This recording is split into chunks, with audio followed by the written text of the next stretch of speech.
Hello, everyone, and welcome to the P1 Broadcasting Network. It is Murph. It is Jacob Collins, and we are live for Round 11 of the 2026 INDYCAR Open Top Split, coming to you from a very soggy and wet Sebring International Raceway. Jacob, we didn't think there was going to be a rain week left, but by Jove, we got one.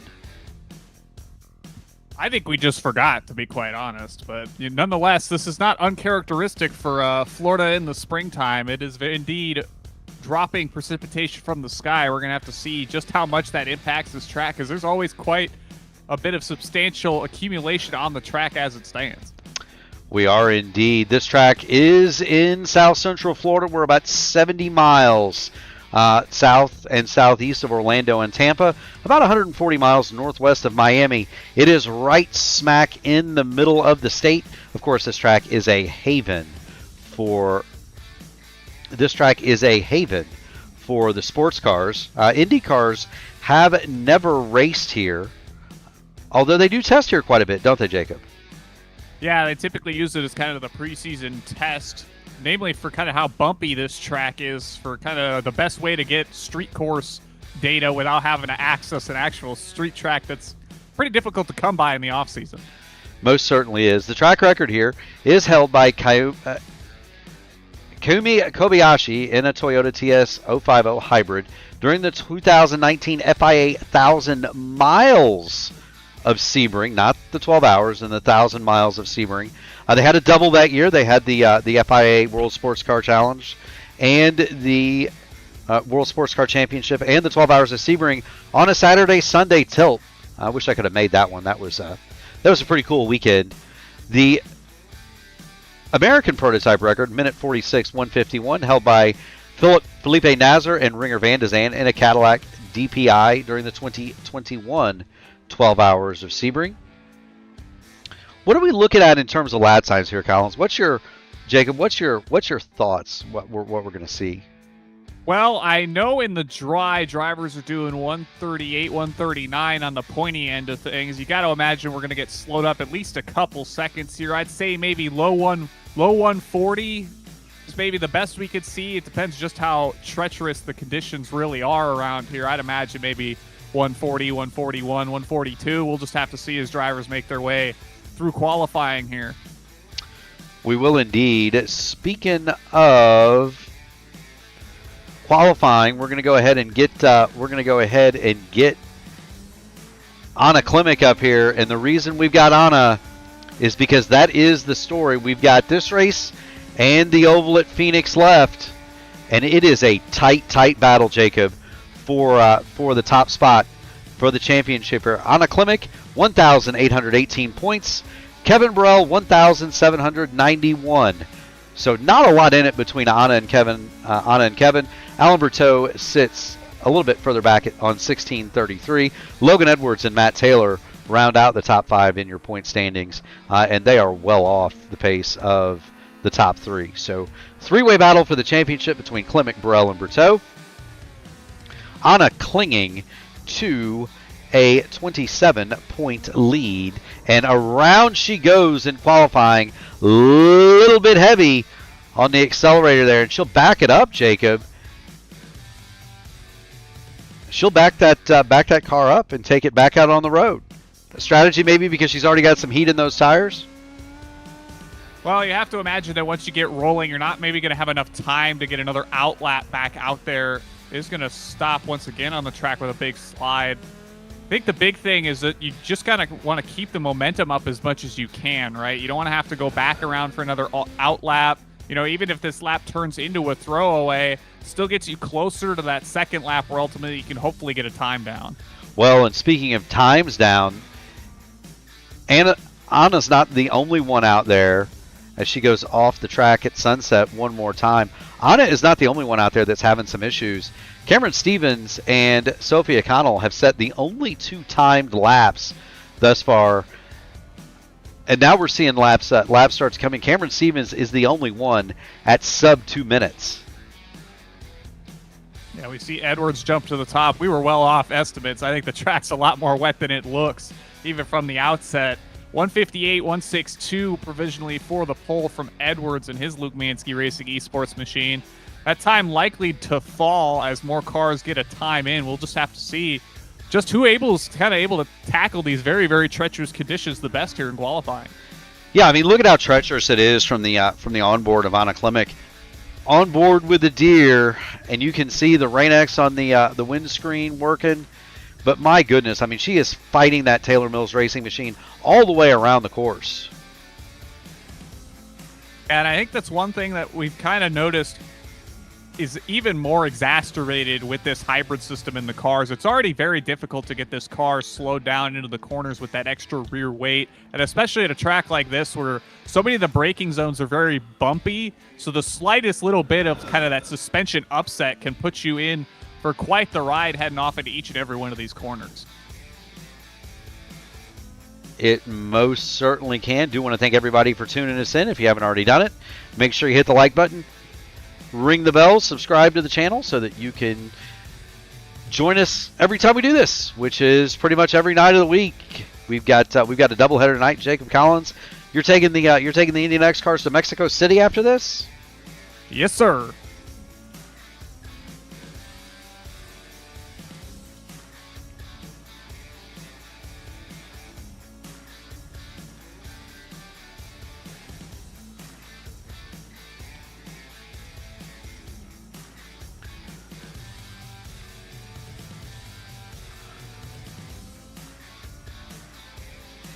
Down the front straightaway, Anna Klimek comes. She just does set an official time, 2 minutes, 0.332 seconds, and that is going to put her into the 5th spot.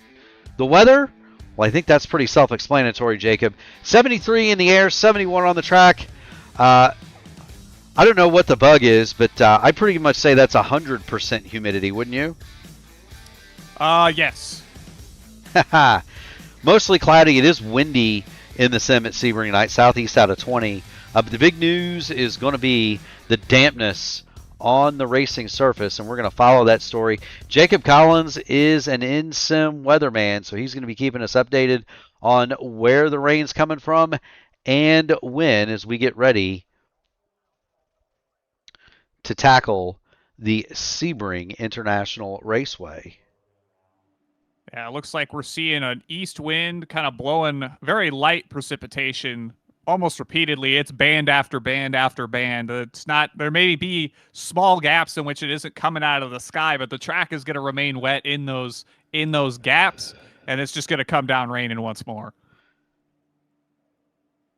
Most certainly so. We are getting ready to have a starting grid here, Jacob. This is going to be interesting. I'm looking forward to this for sure.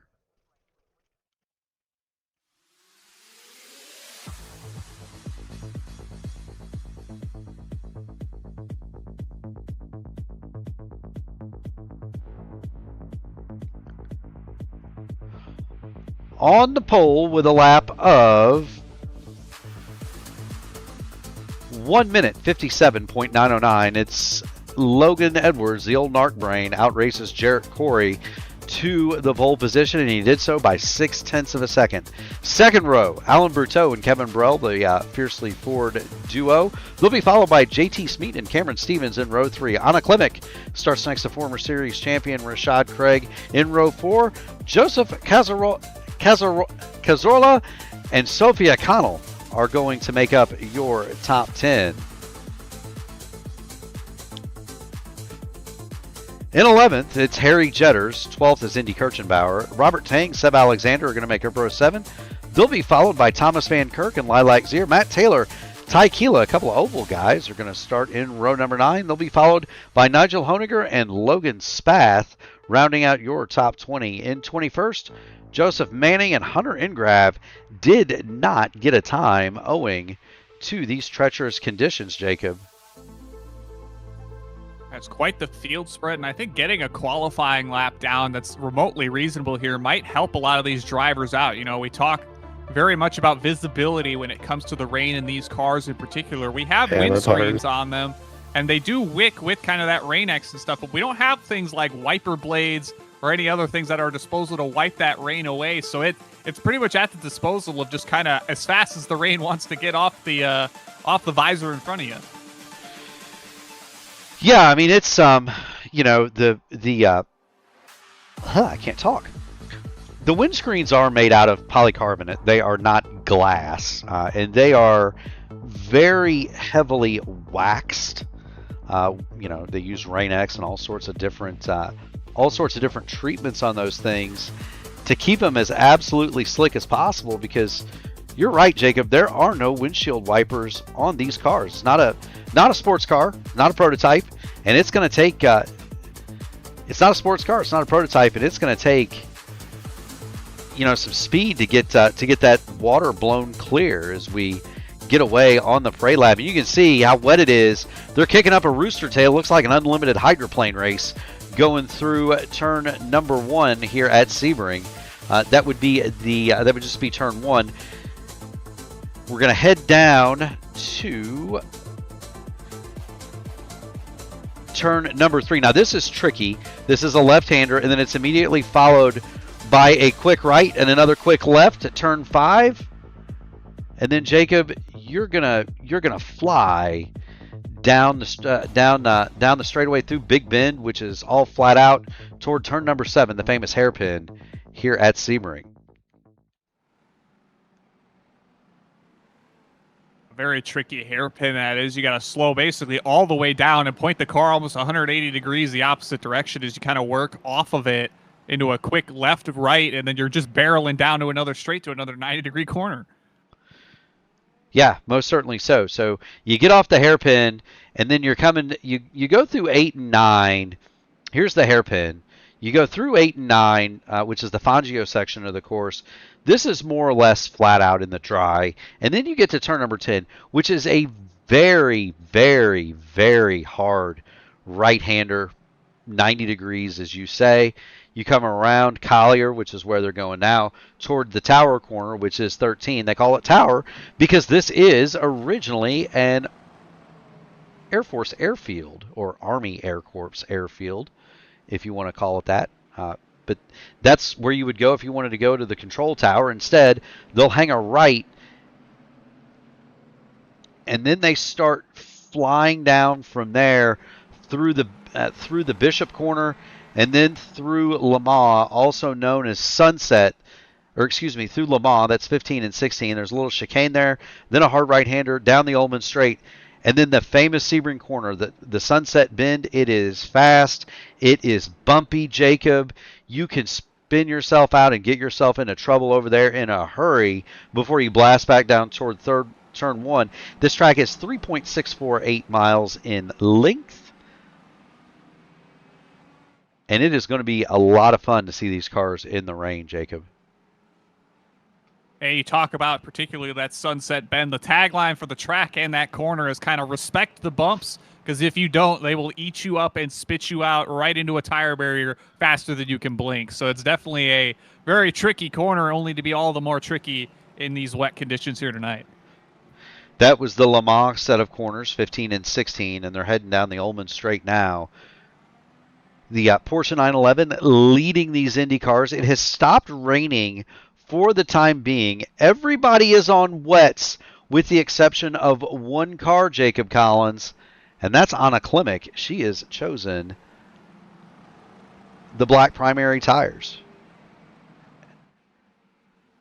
Certainly an interesting call. We'll see if that works out and maybe the track starts to dry over the course of the opening stint here. Maybe so. Even so, Jarrett Corey and Logan Edwards are going to lead them toward the start-finishing straight. Green flag is out. We are underway here at Sebring for the IndyCar Open Series Week 11. And look at all the spray. Can they even see back there, Jacob? No, but they're going 4 wide anyway. This is from onboard Seb Alexander. Look at all the spray, Jacob. Yeah, if there's one thing that you're going to see a lot of drivers try to do is get away from behind other cars to be able to just see around here. As you see Berteau putting Corey under fire for the second spot. Corey will hold on to it for now. everybody kind of neatly under a blanket as Logan Edwards starts to scamper off into the distance here. Logan Edwards is your leader. He's followed by teammate Jarrett Corey. And then he's got Alan Berteau. JT Smeaton has made his way up to 4th. Kevin Burrell, the general, is back to 6th. We've got a breakaway of about, we're going to call it 9 cars. Rashad Craig is the caboose on that train. And then there's a bit of a gap back to Seb Alexander. And then a big gap back to Ty Keela. And Ty has made up a ton of spots. He's already up to 11th. I suspect drivers getting up to speed, having a bit of difficulties through the opening complex of corners, and that'll likely only continue to be the case as this track kind of progresses. You're going to have to find just where you can get the car to settle. As Keela nearly goes off there at the right-hander, he'll be under fire from, I believe that's going to be the number 20? That's the 22 of Thomas Van Kirk, I believe. Yes, Thomas Van Kirk, and there's that battle between Van Kirk. Hunter Ingrav has made it from last all the way up to 14th, and he swings it wide. He's going to fall in behind Matt Taylor and Robert Tang, who are side by side down the Ullman Straight. And this is wide enough. You can make that 3 wide if you want to. Ingrav going to fire it down the inside of Tang. Taylor is clear. The question in the chat, Jacob Collins, is there an incident limit here before there's a penalty? The answer is yes. Typically, it's 18, but different tracks are different as we begin lap 3. Can you tell us what the track limit penalty is here, Jacob? Yeah, the limit is 17, so I believe, I don't recall if you hit it or exceed it, you'll get a drive-through penalty, and then at 25, you'll be disqualified from the session. Every off-track is 1, so you get about, one a lap before iRacing gives you the, hey, get out of here flag. Yeah. Now, I do want to point out that there are places you can run wide. For example, the entrance to turn 16 in that Le Mans section, 15 and 16, there is no off-track over there for putting all 4 wheels outside of the track boundary. It's considered racetrack on that paved runoff area out there. So you don't necessarily, when you see cars off the racing surface, it's not necessarily out of bounds, Jacob, and that can be confusing. I'll tell you who's not confused is Logan Edwards. He is bounded away to a 1.2 second advantage just about over teammates Jarrett Corey and JT Smeaton. Alan Berteau has dropped well back, and Anna Klimek has dropped out of this race, Jacob. Yeah, maybe that miscalculation on the tire strategy ultimately set her in. That's not going to be good for the point situation, particularly if Kevin Burrell can kind of hold his own and maybe make up a little bit of ground here in a fairly sizable strength of field here from Sebring. Well, I'll tell you what, Kevin Burrell's got problems of his own. A shattered nose cone on the front of that number 2 machine. You see he's behind Harry Jetters, and now he's going to come under fire from old friend Seb Alexander. Logan Edwards sets the fastest lap. We're already 3 seconds under the pole time, but Kevin Burrell is missing the nose from that number 2 as he battles with Seb Alexander. That's for 9th and 10th. Yeah, it looks like that happened in the opening portion of this lap as he was trying to navigate around. I believe this is going to be... Let's see who we got here. I believe it's the 15 machine. Yeah, the 15 machine of... Goodness me. Jonathan Corzola went off ahead of Burrell, and Burrell was trying to make it to the left of Corzola. Corzola kind of locked up to get off the track, rejoined, kind of wiggled directly into the path of Burrell, and that gave Burrell that floppy nose, if you will, the Squidward, as we'll call it. My kids would like that, Squidward. We're watching Kevin Burrell to see where he takes that damage, but that is big. With Anna Klimek out of the race, you would have thought that the general would have had a chance to make up a ton of points. And there you see, off track goes the car in front, comes back out. Kevin nowhere to go. And that's going to be may have been a broken rear wing, but it may have also been forgiven. Kevin is not coming into the pit lane, though. He's going to try to toughen this. He's going to try to tough this out, Jacob. Well, I don't think he's left with too much of a choice, especially just given how long you're going to have to run out here regardless. I mean, he's going to have to make an extra stop if he comes down early to just repair that car, and that'll throw him down the order anyway, so he might as well at least try to fight for what he can with that damaged machine. Yeah, he's under fire from Matt Taylor now. Taylor is 12th, Kevin Burrell 11th, and Ty Keela is about a second and a half behind these two in the 13th spot.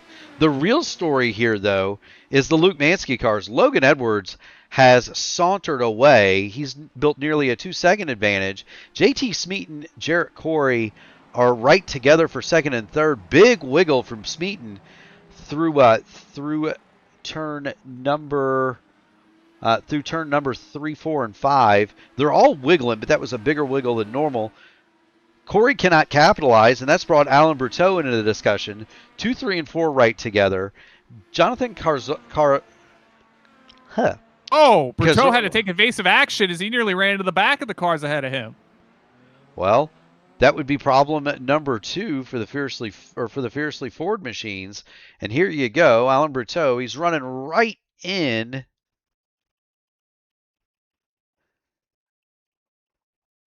Looked like he just got a little bit too late on the brakes, Jacob.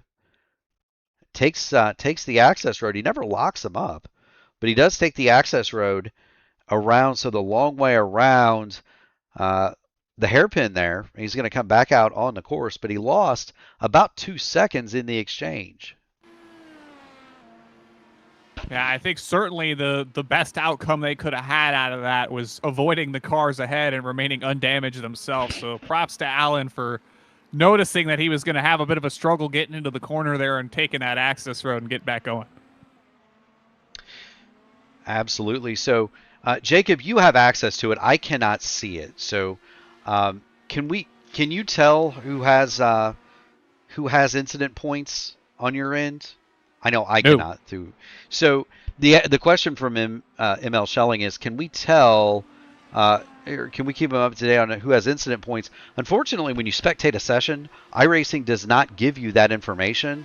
And so it depends on how you sign up. If you were in the session, you could see it, but if you're not in the session, you can't tell how many incident points another competitor has, and that's a competitive advantage situation. As we watch Alan Berteau, that's a competitive advantage situation because most of these cars in this race, they have a teammate, and the teammate can be spotting. There are spotters in here, and so if you've got a guy that's 15x and 17's the limit, well, you can take advantage of that situation tactically and strategically. So iRacing does not give that information, nor as we jump on board Joseph Manning as he chases Nigel Honegger, nor does iRacing allow you to see any of the information on the steering wheel other than the gear.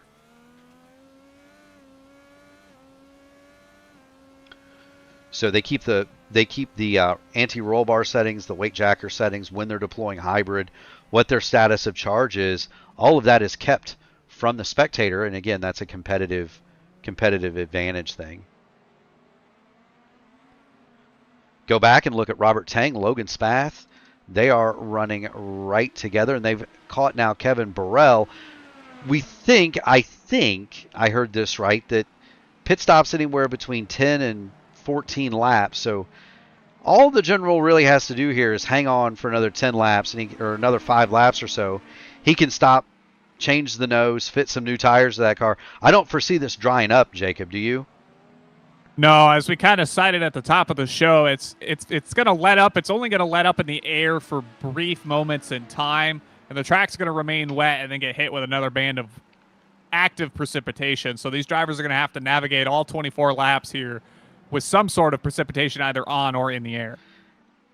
Right, and with 14 laps being the max fuel run, I would not think, Jacob, that even with the rain and as slow as they're going, that anybody's going to be able to stop this. They're going to have to stop at some point. And so Kevin, he just wants to hang on, and then once he's able to stop and get a new nose, he can charge back into traffic, sabers drawn.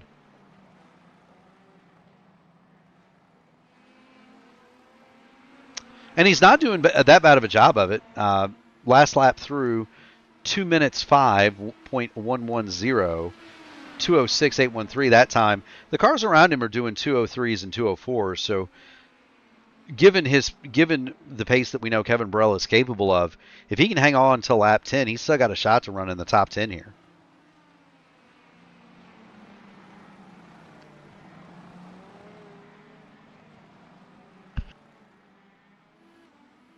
Yeah, certainly worth fighting for, regardless of how you get there, is just trying to make up as much ground as you can, kind of being on the back foot here in the opening going due to that unfortunate collision that Kevin had earlier on. It is indeed. Do want to thank everybody for joining in. If you haven't already done it, make sure you hit the like button on the video, ring the bell, subscribe to P1 so that you too can be involved every time we do this. We got a doubleheader tonight. Next race is Jacob Collins with the Indy Next Road Series live from Mexico City.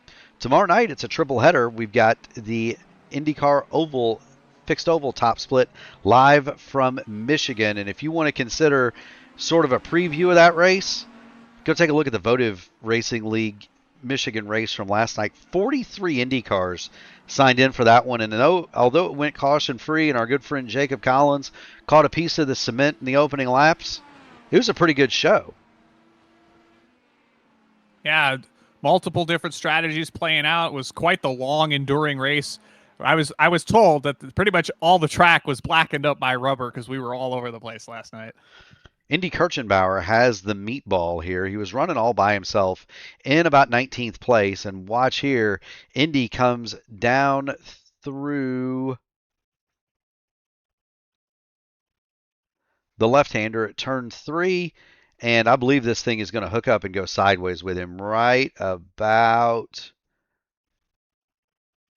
here. Curve is bad in the wet. Indy goes straight off. He's going to nose that Votive Racing League machine into the tire barrier. It's also worth mentioning Ty Keela also has a meatball. And he has already come to the pit lane. He had contact with the back of Kevin Burrell, who Kevin has finally decided to bring into the pit lane. And Hunter Ingrave has also had a spin and a pit stop. Ingrave had charged nearly to the top 10. He is now in 20th place, Jacob.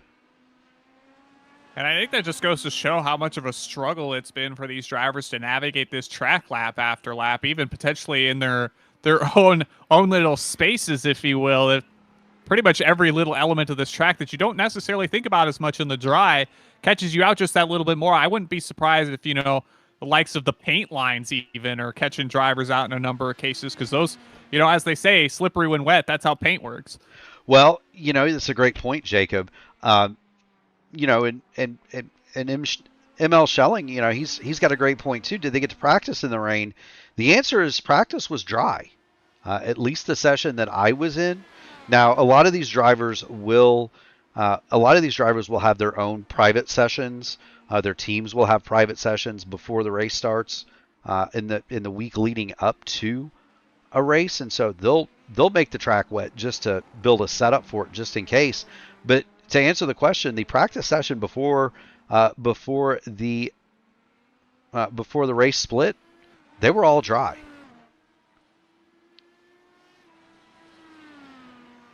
Yeah, it's certainly something you've kind of got to actively prepare for, too, especially just given how variable it can be in terms of how much accumulates, how much is going to come down over the course of the running. We've seen a number of instances over the course of rain it being available for these IR18s here in iRacing, is that oftentimes it doesn't turn into enough of a factor sometimes to where you do anything but maybe just drive around in slightly less visible conditions. That's very true. I want you to look at Logan Edwards, though, and here's Logan as you see him navigating Sebring International Raceway at the moment. He is not on the racing line a lot of the times, Jacob. He's kind of taking a wider arc. He's not running the racing line through some of the more technical bits, and the reason for that is that when we look, when you said Michigan last night, and we had the whole track rubbered in. The parts of the track that are rubbered in are actually much more slick than in the wet than the parts that are not rubbered in. And so Logan Edwards is driving in areas that you would normally not see a car drive here, just simply because that's where the grip is. Yeah, and I think the big thing that we maybe have started to notice here over time is that JT Smeaton's starting to reel in Edwards little by little over the laps here. He was stuck behind a couple cars early in the going, but now that he's kind of in clean airspace behind Edwards, he picks up about 2/10 that time by. We'll see maybe over the course of the rest of this race if he's able to reel Edwards in and have a battle for the lead here. Yes, he is. We were on board JT Smeaton. We are going to flip-flop back to the battle for 9th and 10th. Harry Jetters has actually had a bit of a knock on the wall here on the Ullman Straight, so we're going to show that. But there's a battle raging between between Matt Taylor and Joseph Manning. That has since stabilized. But here's what happens to Harry Jetters. He does not have the meatball as a result of this contact, but just watch here. He's going to come through. He's going to come through Le Mans. He's going to kick it sideways off that curb, light up the rear tires, and straight into the wall. And he didn't hit the tires either, Jacob. He hit the concrete there on the Ullman Straight. The front wing on that machine is now gone, and he's hit the pit lane. But I was meaning to say there was about to be a battle between Matt Taylor in the Team I5G machine and Joseph Manning behind him. Manning checked it up to allow Jetters to get away and to allow Jetters to get around Jetters, and he lost about a second and a half. He started to reel that back in. Meanwhile, it's worth noting that Kevin Burrell is back on the track, and he is flying. Minute 59.951 compared to Logan Edwards, minute 58.024. JT Smeaton, minute 57.740 his last time through. So JT Smeaton is coming. Jarrett Corey is third, and there's Jarrett. So Luke Mansky Racing Esports 1, 2, 3. Alan Berteau is fourth, and Jonathan Cazorla is fifth. But Kevin Burrell is coming, Jacob. He's a couple of seconds a lap at minimum faster than everybody up to Matt Taylor at this point. And you've got to imagine he'll be looking to make as many passes as fast as he possibly can here. Obviously, there's still a good way to go here, but having to cut through essentially the entire field to make up any ground here is going to be quite the spectacle to watch over the course of the rest of this race. It is indeed. Nigel Honiger, who was running in the 9th spot, he has a bit of a spin there. You see Seb Alexander and Robert Tang go through. Logan Spath comes through. Logan Spath is up to the 12th spot, and that's worth mentioning for Logan. He started this race he's currently, he's going to come back by in 11th. But Logan Spath is up 9 spots from starting 20th. Harry Jetters has retired his car. Just to put a cap on that, Ty Keela, Anna Klimek also out of the race.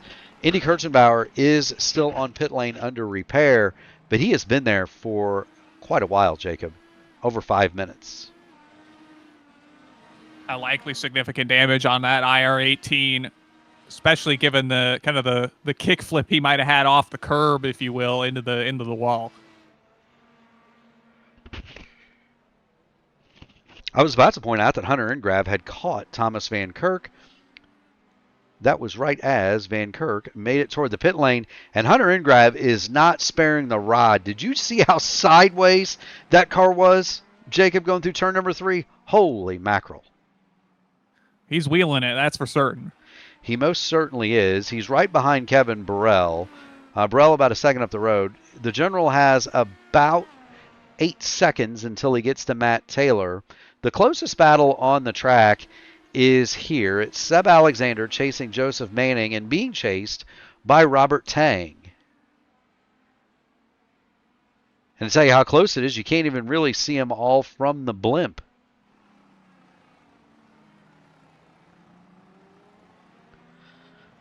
There's a good shot of about what that interval is. Notice all those cars are staying off that curb, Jacob, and in the dry, that's something that we most definitely get. We get all over those curbs in the dry. Yeah, it's definitely one of those things where the drivers are trying to avoid as many, I guess, irritants to the cars as possible around here. You know, you're talking about avoiding the racing line, avoiding those curbs. And that's kind of the name of the game here in the wet, is that you're basically just trying to find everything you do to make the car go as fast as possible without upsetting it in any way. Yeah, here's Logan Edwards. We're going to jump on board with him. He is providing a master class in racing in the rain at the moment. See how he kind of, when he can, he tries to aim and brake on the drier portions of the track and not in the puddles. And he's way off the throttle early. He's bringing the car back up to speed very gingerly. He's probably a gear or two up from what he would normally be accelerating in. He's short shifting. All those little things add up for pace in the rain, Jacob. I saw a bit of a slide working his way kind of through the twistier section of the back half of the course here. He'll head down the long straight here to head towards Sunset, and that'll be kind of the real telltale of just exactly what he's doing to navigate this very tricky track. Yes, he is. There he goes through Sunset. Just, again, normally you would run that corner a lot tighter than that. He's out off the racing line hunting for grip. This is another one. This is probably my this is the hill that I usually crash on right here through turn number 1 in Sebring, and normally this corner is 5th gear, Jacob. Yeah, usually a very, very high commitment corner. We're seeing it a bit less in terms of the outright throttle speed through there, throttle position rather, in the wet here, but certainly carrying as much speed as he possibly can without getting too much of the car pointed the wrong direction. Yeah, very, very ginger, Logan Edwards, and he's used that gingerness on the throttle to pull 2.6 seconds ahead of JT Smeaton, and he's got 6.3 seconds in hand over Jarrett Corey. So Logan Edwards is putting on a clinic, and those three have sodded away from Alan Bruteau. Bruteau is the only other car within 10 seconds of the lead here, Jacob.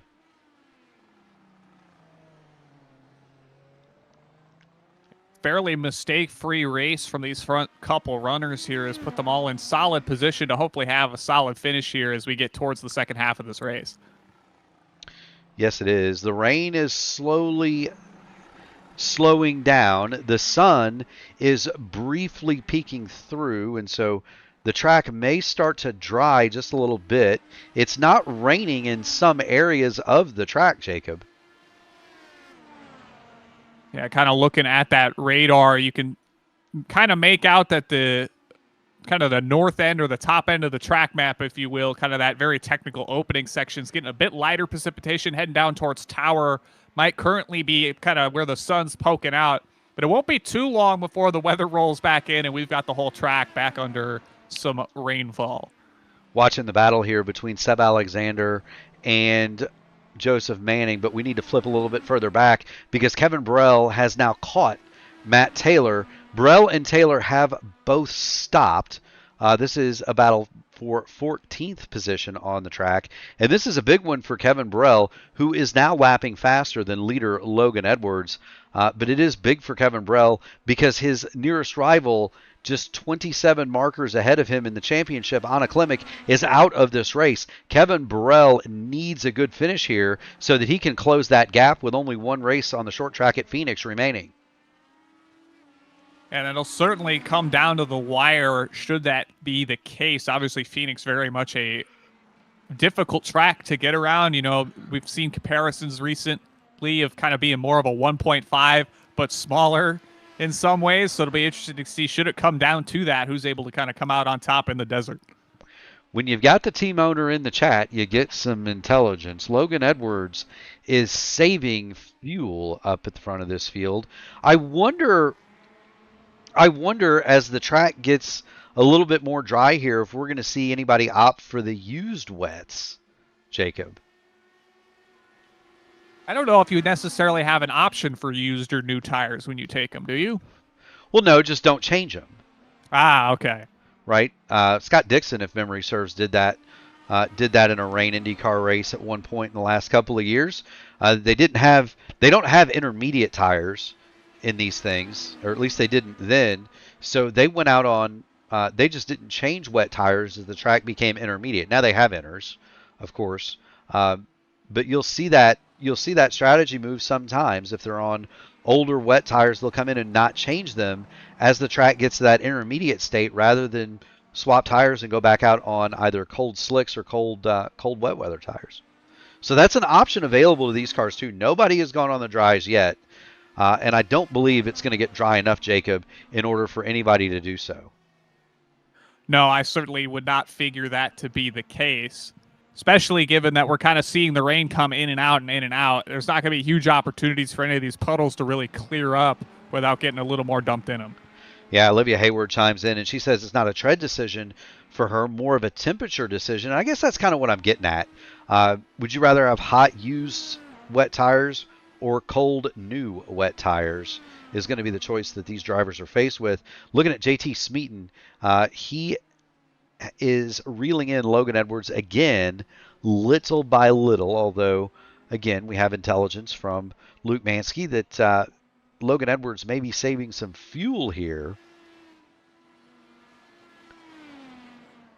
So we'll keep an eye on that. But just look at how wide they're going through some of these corners. And I do see a dry line, Jacob, starting to form here. Yeah, it starts to form in places. The bigger issue becomes when you get to the corners, and there's not really a ton of dry lines showing up in a lot of these corners just yet, particularly as you get kind of through these much more higher commitment zones where you kind of see there's wet all the way from the left all the way to the right. Nowhere to really put the car. Yeah, you're going through Le Mans, right? The Le Mans section right now. And you can see the puddles all the way across the track, the rivers of water running all the way across the track. There are huge puddles yet at Tower and likely at Hairpin. That's the slowest corner on the track. It's very difficult to get some of the slower speed corners. It's very difficult to get them dry, Jacob. Yeah, that just has to do with the tires not moving as much stuff around, right? As we see Edwards peel off to the pit lane here. Logan Edwards has come to the pit lane. We'll cover the stop. We'll see if the car goes up on the jacks for Logan Edwards.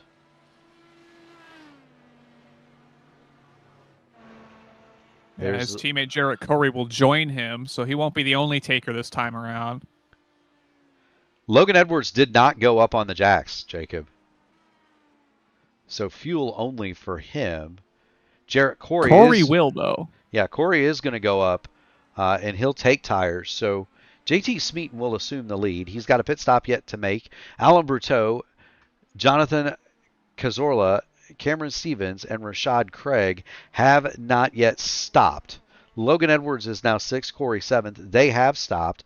Joseph Manning has been on pit lane, but he has yet to stop in his box. So he did just a drive-through. Seb Alexander, Robert Tang, Nigel Honiger are the cars that have not yet pitted. Sophia Connell, Kevin Brell, they have stopped. Lilac Zier has not. Matt Taylor, Logan Spath, Thomas Van Kirk have. Hunter Ingrab, Harry Jetters, Indy Kirchenbauer, Ty Keela, and Anna Klimek are out of this race. We do want to thank everybody for joining in. If you haven't already done it, make sure you hit the like button on the video, ring the bell, subscribe to P1 so that you can get a notice every time we go live. We've got another race after this one at 9 o'clock. Jacob Collins is going to bring to you the Indy Next Road Series from Mexico City. Tomorrow night, it's a triple header with the Indy Oval fixed top split. That's going to be from Michigan. And if it's anything like that votive race was last night, it is going to be a banger. In the middle, Jacob, the next oval top split is going to be where? Richmond Raceway. Richmond Raceway. JT Smeaton is going to come into the pit lane. So too Alan Bruteau. So let's drop back and see if Jonathan Cazorla is going to make a pit stop. He will come in. Cameron Stevens is going to come in. Will Rashad Craig go for another? We'll see. Rashad Craig is going to pit, and that will hand the lead right back over to Logan Edwards. I'm interested to see where the general Kevin Burrell is going to come out here too, because he has been putting in some absolute flying laps. He's been as fast or faster than Logan Edwards pretty much every lap since he cleared Matt Taylor. So let's just kind of keep an eye on Kevin. There he is, and he is currently about 20 seconds behind Sophia Connell. Connell has stopped, but then Honiger, Robert Tang, Seb Alexander, they have not yet stopped. Joseph Manning is on pit lane now, and so there's still positions on offer here for Kevin Burrell. And every spot matters, even if you're just working your way back through the field, right? Each one of those is kind of just picking up spots as you can get them. Reduce your I rating loss. Maybe keep the ego in check. Make sure that you're not really beating yourself up too hard over potentially even things outside your control, as Kevin kind of got caught up in a mess not all his own earlier on in the going here. Well, and here's the other thing. He's going to come across the line in 13th, but he's trimmed to make that 12th. He's going to get past Seb Alexander, so he'll go into the 11th spot, and he's now just 2 seconds and some change behind Joseph Manning. Sophia Connell is in a battle with Nigel Honiger, and Sophie is having problems navigating with those new tires. You could see her very, very, very ginger in the brake zones. These wet tires do take a minute to get up to temperature, but to go back, Sophie misses the corner there pretty severely. The car wiggling all over the place. She's fighting desperately for heat, Jacob. Yeah, that's going to be at a premium, especially early in the going here. I can imagine this is kind of maybe somewhat comparable to what we see with the red tire nowadays, with just how long it takes kind of over the opening lap or two for it to really get into a point where you can really push it. Most certainly so. So tomorrow night you've got the Indy Oval top split at 7:15, the Indy next Oval top split at 8:30, and then the nightcap. It is the Area 51 INDYCAR Series, and they're going to go from Nashville. That's at 9:30, and that is the oldest continuously running INDYCAR league in iRacing, 20-something seasons, and we're proud to have them on P1. If you want to catch that one, 9:30 Eastern Standard Time tomorrow. Wednesday, we've got a doubleheader from Motegi, and it's two Motegis. 8 o'clock, the Horizon IndyCar League goes from Twin Ring Motegi Oval. At 8:20, the Formula Super Series. Jacob, you guys are at Motegi Road. Is that the full Grand Prix course, or is it one of the shorter ones? No, they're throwing a curveball and giving us the East course. The East course. So it would be cool if we could somehow rig it so that it would show both races going on at the same time. Twin Ring Motegi is unlike any other roval in the world, where the oval and the road course are intertwined, but they never connect. They just share a common garage. Yeah, turns 1 and 2, I believe, is basically an overpass bridge over the road course. You can actually drive underneath of it. Indeed it is. Thomas Van Kirk has been black flagged. Matt Taylor now has the meatball, and he is on pit lane, and he's been there for a minute. And let's see what has befallen Matt Taylor. He's running along behind Lilac Zier there, and he's going to come upon Thomas Van Kirk and just runs right square in the back of him. Shades of the Miss Budweiser and the Miss Madison in the Seattle Seafair boat race many years ago, where they climbed on top of each other, and both of those cars are toast, Jacob. Yeah, Taylor just probably not able to see where Van Kirk's car was through all the spray, and he gets up to it at speed and clocks right into it. Yeah, more or less, that was just a situation where he couldn't see through the spray. Logan Edwards still leads, but JT Smeaton is coming. He chopped a half a second out that time. He's within a second of the leader now. Now, these are teammates, and Jacob Collins, what is the first rule of teammates? Well, you're not supposed to crash, but I think you'd still want to race each other, right? Yeah, so don't wreck each other. Rule number 2, as Gary Godso so very often impresses on everyone in the alliance. Rule number 1, don't crash into each other. Rule 2, see Rule 1.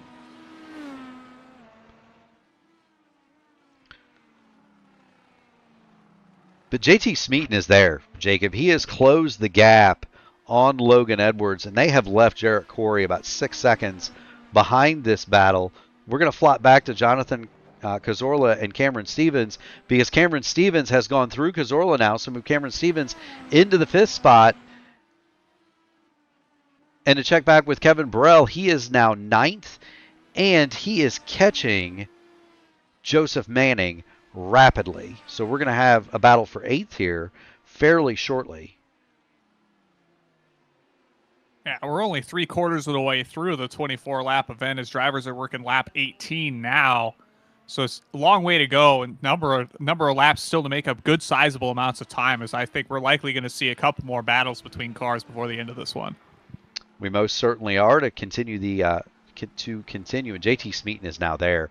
To continue the lineup for the rest of the week, we have the Outland Custom Arms Grand National Series on Thursday. That's an 8:20 pre-race, 8:35 start.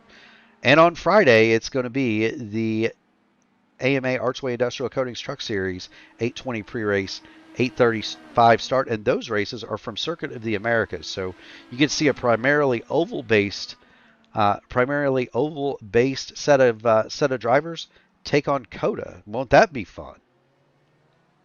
And that's an interesting configuration, I believe, since they are tackling the kind of newly reconfigured NASCAR West layout, yes?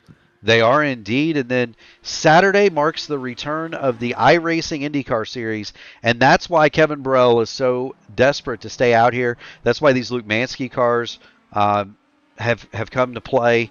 That is the full-length INDYCAR Series in iRacing, and they want to test these setups, because if it's raining tonight, it may very well rain on Saturday too, Jacob. I actually don't recall if this is one of the rounds that we have rain on the schedule for that one. I do seem to recall it was Barber in the Indianapolis Road Course, but I can double check on the rest of those. It could be. Jacob Collins, one of the community leaders, far more in the know than I am, but they're going to want to test setups. They're going to want to make sure this setup is valid, and any lap in anger in a race situation is practice that you can't replicate, Jacob. So I stand corrected. It was Barber in Montreal. Gotcha. Barber and Montreal are the two. So while they may not have rain in that race and the setup may not transfer over, any lap in a race situation is the best practice that you can get. You cannot replicate this in practice, the feeling at least, right?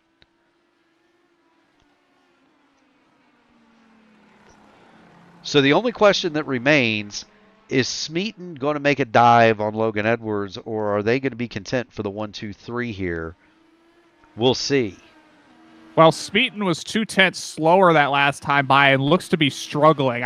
I think I've kind of noticed a bit of a pattern. Smeaton seems to kind of work the best when the rain is no longer falling, and we're back to having rain kind of scattered about various portions of the track, still coming from the sky. So we'll see if he gets another window to close back in on Logan Edwards before this one rounds it out or not. Yeah, we'll jump on his roll hoop. Do want to thank all the fans in the chat. Logan Edwards has fans in the chat. We have drivers with fans now, Jacob. That's incredible. But do want to thank everybody in the chat if you haven't already done it. Make sure you like the video, ring the bell, subscribe to P1. Do us a solid. That helps us out a lot with the algorithm and things like that, so we can continue to do these races. JT Smeaton, you're on board with him, and he is closing the gap one more time on Logan Edwards. And I know it says 0.6 of a second, Jacob Collins, but that's not all that much in a situation where you've got rain and slick and treacherous conditions. One false move and JT Smeaton is going to be all over the gearbox of Logan Edwards. And he might have just had it there, big sideways. Yeah, big sideways onto the Holman straight. Not doing himself any favors, but I don't think Smeaton's going to have quite the run unless he's going to really send it off into sunset here. Opts to think better of it. They were both on the push to pass there. It's interesting to note that although there's rain conditions here, and Logan Edwards flirting with the outside wall at the exit of Sunset there, it's worth noting that even though there's rain conditions, they still get the 50 extra horsepower at the push of a button from the push to pass, and they still have the hybrid that they can deploy all the way around this race course. And so just because it's raining doesn't mean you don't use those tools. Logan Edwards with those two big bobbles, he makes another one, and JT Smeaton is there. Smeaton to the inside. Edwards will kind of have the preferred line on the outside there, working their way towards the hairpin now. Big braking zone here. Goes defensive. Yes, he is. And Similar Logan. moment for Smeaton. Yeah, Compared to Smeaton. Berteau. Yeah, Smeaton did the same thing Alan Berteau did. He got in way too hot, had to take the escape road up the outside of the hairpin, and that's going to cost him it's going to cost him the 2 seconds. We're going to go ahead and watch this from the onboard of JT Smeaton, and just he's going to see Logan Edwards brake. He knows he's too deep, and he just turns left and goes down the escape road. Watch this.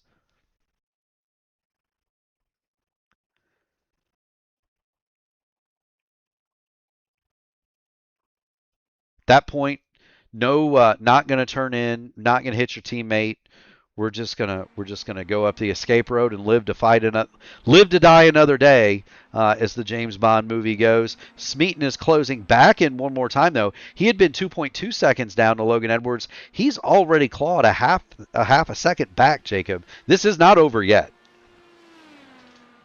No, still plenty of opportunity for Smeaton to work his way back up here. And I do start to notice there's going to be a lap car up the road. I believe that's going to be Lilac Zier up in the distance there. It's possible these cars actually catch her before this one concludes, and that may throw a monkey wrench into this whole situation as well.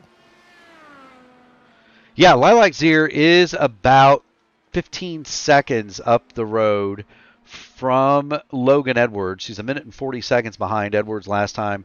Minute 55.818 to Smeaton's 157.036. She is about 4 seconds a lap slower, and we've got 3 laps to go. So they may or may not catch her, but they can definitely see her, and she's actually going to be a lot closer than that, Jacob.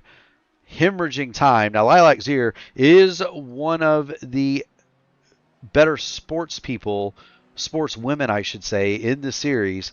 My guess is she's going to pull over and let these two go here as soon as she's got a chance, Jacob.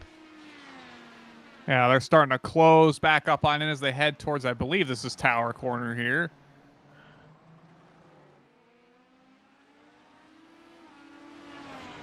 There you go. Lilac Zier is now directly in front of leader Logan Edwards as they head off of the Tower Corner. There's the Bishop chicane, and they're heading toward Lamar. And Lilac Zier is going to pull over through Bishop, and she will let the leaders go.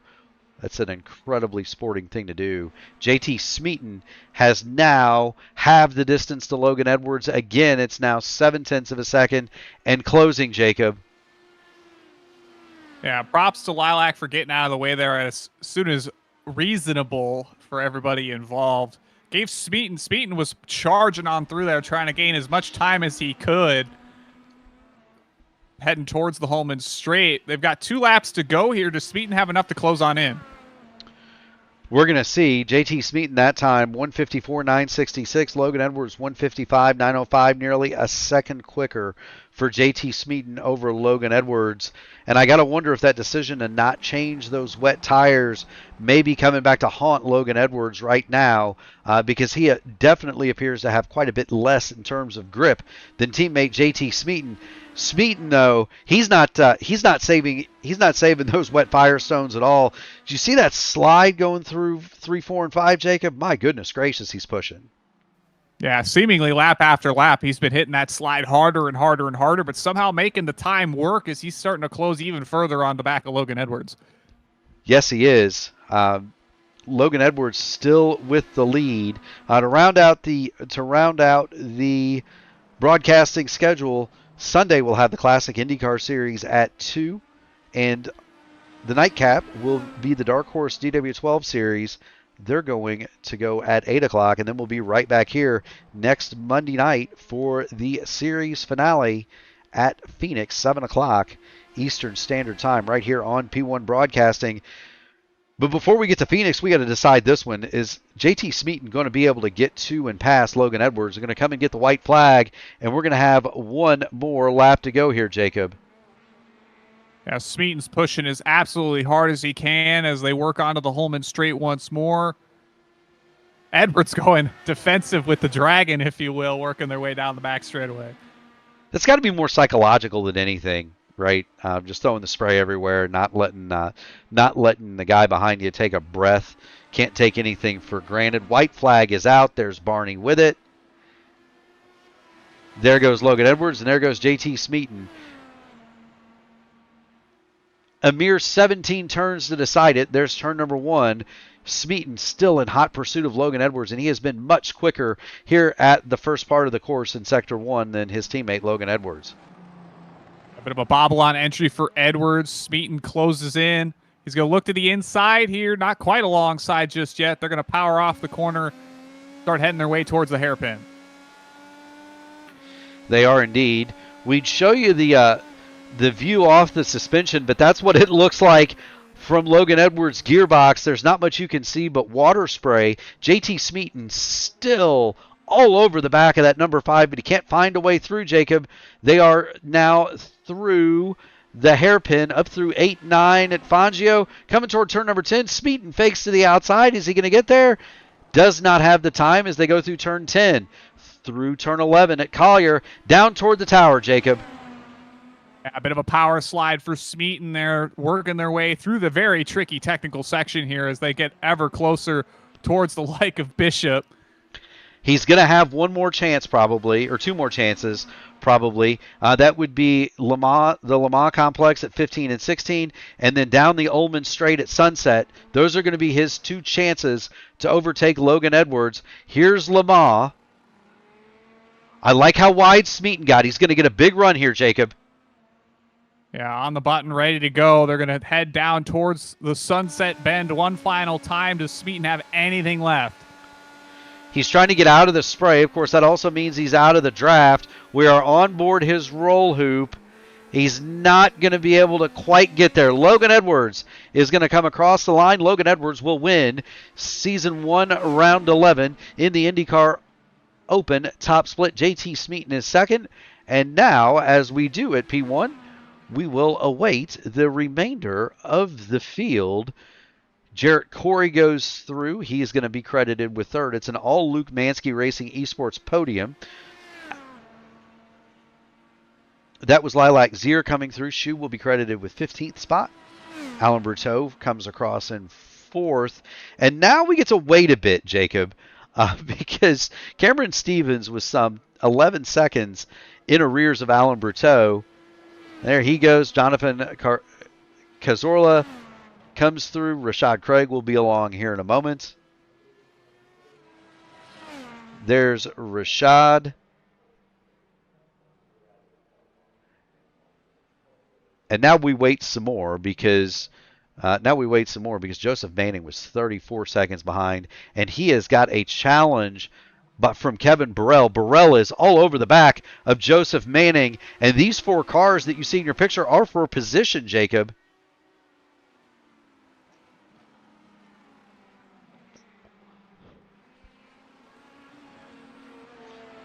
So a storming drive from the general Kevin Burrell. We'll see him finish 9th behind Joseph Manning. Nigel Honiger 10th, Seb Alexander 11th. And then we're going to have to wait a minute for Robert Tang. There he is. Sophia Connell and Logan Spath are going to come along, and they will be the remainder of your field. There we go. There's Connell and there's Spath. And so, Jacob, Logan Edwards celebrates by driving the course in reverse. Yeah, I think that he's starting to make this a habit. This is his signature celebration, if you will. Indeed. I go around the course the wrong way. Logan Edwards is going to drive it in reverse. How about that? He will be your winner here at the iRacing IndyCar Open Series round. Top split from Sebring, JT Smeaton and Jarrett Corey, making it all Luke Mansky Racing Esports Podium. Alan Berteau for Fiercely Ford Racing is 4th. Cameron Stevens is going to round out your top 5. I've mispronounced his name all night, Jonathan Cazorla will finish 6th. Rashad Craig 7th. Joseph Manning 8th. Kevin Burrell 9th. What a storming drive back for the General. He gets back into the top 10 after suffering a broken wing early. Drive of the day and a tip of the cap to Kevin Burrell. Nigel Honiger is going to be 10th and 11th. Seb Alexander, Robert Tang is 12th. Sophia Connell 13th. Logan Spath 14th. 1 lap down Lilac Zier.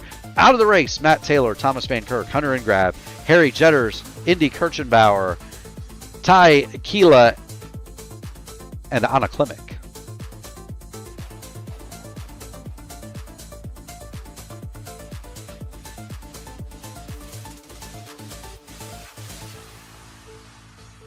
Whew.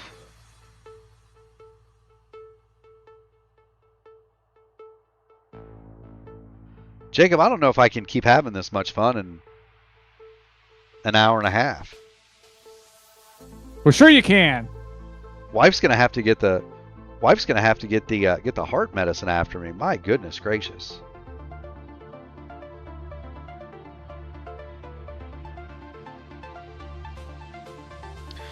So do we want to bring them all 3 up here, or do we want to do them one at a time? I don't know. I think this is something special. How often do we get a team sweep? Not only that, but we're going to bring Caleb Brashear. He is part of that Luke Mansky Racing Esports team. We're going to bring all 4 of them up at once. The entire Luke Mansky Racing team is in the interview room all at once. Logan, JT, Caleb, Jarrett, you guys got a copy? You've got Murph and Collins in the P1 broadcasting booth. I got you. Yes, sir. I copy, driver. Yep. So, Brashear, you weren't in this one tonight. You decided to sit it out. What did you learn from watching your 3 teammates absolutely take apart a 4100 SOF here at Sebring? Survival. Keep the car alive, because basically, well, unless you want to count the 2x of loss of control from Logan doing burnouts after his victory, like both Logan and Jarrett, and I don't know if JT had it off track, but like both of them at least had 0 incident points. I think that's legit what set the rest apart. I mean, the only driver that was really fighting them was Berteau, and Berteau had 2 lockups at the hairpin. Burrell had a massive mistake of having a broken front wing on lap 2. Like, it basically, like, you kept the car clean on a rain course, you will probably finish well here, Murph. So how about it, Jarrett? Was your run clean, and did you have anything for JT and Logan, or were you content just to try to stay ahead of Alan Berteau? I think I might have had something for JT at the beginning, but at the end, I mean, I wouldn't have. I went too wide at Sunset lap 1, and I ate some cones and gave my car front wing damage. But I mean, that was the only mistake I made all race. So I don't think I would have had anything. At some point, I think I let JT go because I just did not have the grip in that last corner and then the first corner as well. So just that combination, because I think I was fine everywhere else. Absolutely. Move it along to JT Smeaton. JT, you were all over the back of Logan Edwards, was relentless, absolutely relentless pressure on Logan Edwards. Did you think at any point about making the dive up the middle, or making the dive on him, or were you trying to be patiently aggressive? Yeah, I mean, I should probably be a little careful what I say, but Logan had a great race. Yeah, there were times that I was thinking about going for a move. It's just very tough because once you get within 5/10 of the car head, you just cannot see anything. And even with the rain lights on the back of Logan's car, I couldn't see anything. So, yeah, I didn't really want to risk too much because, I mean, second was already a pretty good result considering where I started. But, yeah, I think maybe there are a few things I could have done to get ahead, but I think Logan drove a great race and he deserved that win. Yes, he did. And Logan Edwards, the old narc brain, he's up next. We've seen him win in stock cars on the channel. We've seen him win in road courses. We've seen him win on ovals. We've seen him win in the wet. Is there anything you can't do? Hairpins in the dry still. That's something that I struggle with. Other than that, I think I'm a pretty feature complete driver. Well, you did a heck of a job tonight, driver. Congratulations on the win. We'll start with Jarrett, friends, family, sponsor, shout-outs. You get on the podium at P1, you get the mic. Yeah, I mean, Luke Mansky Racing Esports, Lilac City IT, iCoaching, and iPredictor. I mean, I think JT and Logan are going to say the same thing, but yeah, and also especially Logan, because Logan, once I broke my front wing, he gave me some advice, and also just before the race, because I mean, me and JT didn't do a whole lot of rain practice, and so he gave a lot of advice for the wet as well. Indeed, indeed. JT, how about it? Yeah, I mean, just to echo what Jarrett said, huge shout out to this team. It's just really been an honor to join them recently and to compete in these races. And especially a big shout out to Logan for working on the setup and, like Jarrett said, helping us out in the rain. He's definitely the god of rain for sure in this community. But yeah, I have nobody else to thank but the team for everything. So 8276, did you pick up any iRating out of this one? Or do you know yet? I did actually. I think I gained 17, so it's something. I'll take it. There you go. You for sure didn't lose any. Logan, friends, family, sponsor, shout-outs while you sip the champagne. Thanks to the team. Thanks to all of our sponsors. I don't know if I'm supposed to tell people this, but I'm actually starting up our shop setups over at iCoaching.co, and this will be the race set that we have developed for Sebring. An exact copy of it will be available, hopefully by the first IAS slot. Yeah, so that's gonna go off at 1 o'clock in the afternoon Eastern Standard Time this Saturday, right here, same track. If your cars are anywhere near this good, it's going to be a heck of a broadcast for you. So we look forward to seeing you there, Logan. And yeah, I would assume that you're free to say that Luke's been in the chat selling the setups already. So, well, that's good. So congratulations on the win. Keep going fast and having fun, boys. We'll see you at the next one. Thanks, you. guys. Take care. See ya. Thank you. Yeah. That is the entirety of Luke Mansky Racing Esports as we get them as they file out of the booth. Jacob, whew, it didn't. It was one of those where there wasn't a whole lot of challenges from a whole lot of places, but it was a heck of a fight for the win. Yeah, it certainly came down to the wire. Obviously, JT took a couple shots at it, trying to give it everything he had. You know, we saw the power sliding moves, kind of every corner exit. He was just hustling that thing as much as he possibly could to try to make that move on Logan Edwards. But Logan Edwards ultimately just put his car in the right place at the right time and held on from the front of the field all night long and put together a dominant performance for the entire Luke Mansky Racing Esports team. He most certainly did. And if you want to see more of this, we've got you covered right here on P1.